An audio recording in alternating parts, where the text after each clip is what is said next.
I just want to add one word about workers, because I think the example that's the clearest in my mind, not particularly positive one, but the challenge for us in the United States is the prison industrial complex, right? And so the fastest growing union in the United States for the last 6 years has been the prison guard union. And it is, in a way, one of the most powerful forces in every state legislature.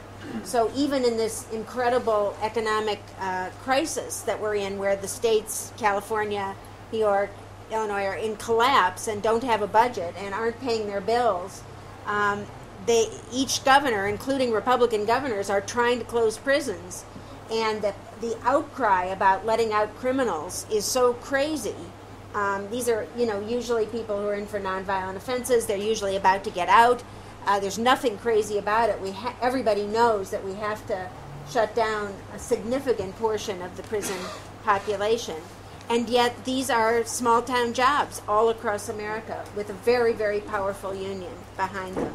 And so it's clear that, to me, that, it becomes, that's why I say about connecting the issues. The question of meaningful work, of work that is, I don't know what, that's appropriate and is paid a living wage, is, I think, part of, the global demand. It has to be part of the global demand. So green jobs, I don't know what it is, actually, that could substitute, for caging people, for the full-time job of keeping people of color in cages in your small town, away from their families and, away from their communities. Clearly, you have to turn that upside down.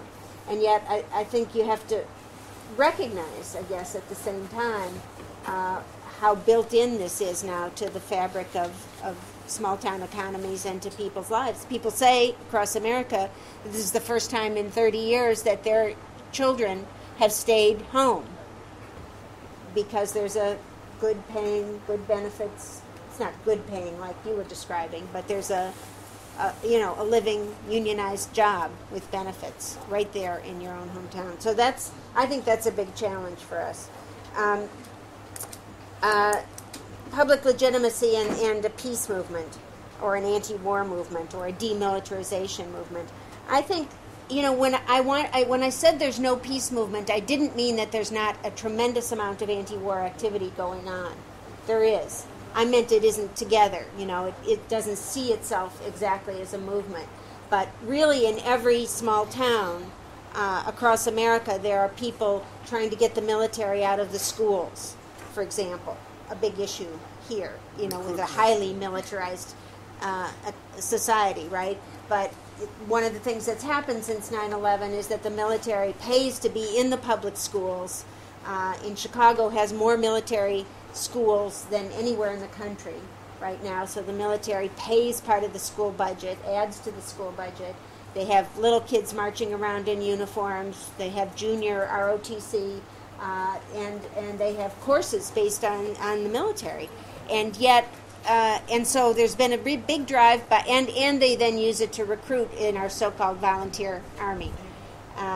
But there's a couple things to note here. One is there's a big movement by parents and by young people to get the military out of the schools again, and that's true all across the United States in small towns where parents are demanding that the military get out and that they not use the schools to recruit soldiers for the, depending on how radical it is, for the Imperial Army, or at all.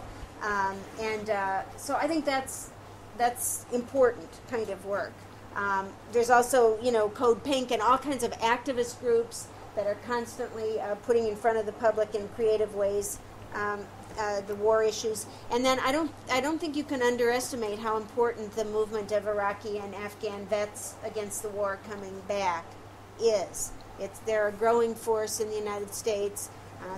These are very young people who didn't sign up to go to war. They signed up to be in the reserves to go to college in the United States, and then found themselves doing 2 and 3 and even 4 tours of duty in Iraq and Afghanistan, and most of them come back and get radicalized. Don't get radicalized in that context, but come back and see what's happening. And they're growing so fast they can't keep up with it right now. But I think those voices are extremely important part of the anti-war movement. And you raised the question of public legitimacy.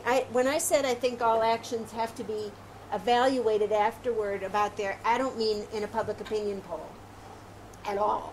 I don't think that's how you decide. But I do think that the question of, did you win people? Did you open eyes? Do people know something they didn't know before? I feel like the Seattle demonstrations in 1999, the World Trade Organization, I think of myself as a very well-read person. I'd never heard of the World Trade Organization. This was a giant teach-in to tell everybody about the World Trade Organization, and really a secret global cabal, of the global ruling class who met, to plan how to extract the most profits they possibly could from the rest of us. So I think that was enormously successful, and I assume that's what you mean by the movement, the social justice movement that was rising up before 9/11 in the United States.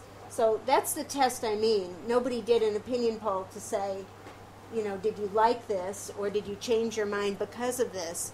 I wouldn't trust that anyway. But I think actually, conveying through your actions something you didn't know, putting pieces together, explaining things, reminding people that you can't say you didn't know. The prison gulag in the United States is within 15 miles of any single person, much as you could say, I think, here. And so you can't say you didn't know, We argue to people that it's right here, it's under your nose. So you're either doing something about it or you're part of the problem, not part of the solution. Another plateau? Where will the next peak come from? Where will the next peak come from? I don't know. Where will it come from here? Tell me about here. Can't I ask all these questions back at you? I do want to know about here. It's a very important place. And, I think it's obviously the United States is a major funder and supporter of this military machine and the occupation and the state. Why do you consider this place important? Well, I think that it's important don't you think it's important? Who's asking me? You're asking me. Maybe I can... I want to switch this so you're doing the talking. I really want to know. I think it's important. I mean, first of all, it's important for Americans because, for one thing, we send more foreign aid, so-called foreign aid, to Israel than any other country by a power of 10, and the next country is Egypt, which is totally tied to this issue. So, more than 2/3 of foreign aid from the United States comes right here. So that's just a money and weapons and control question. So Americans are tied to this place in a very profound way. But I think the politics of the Mideast is it's not the only place in the world. I don't even want to know if it's the most important place in the world.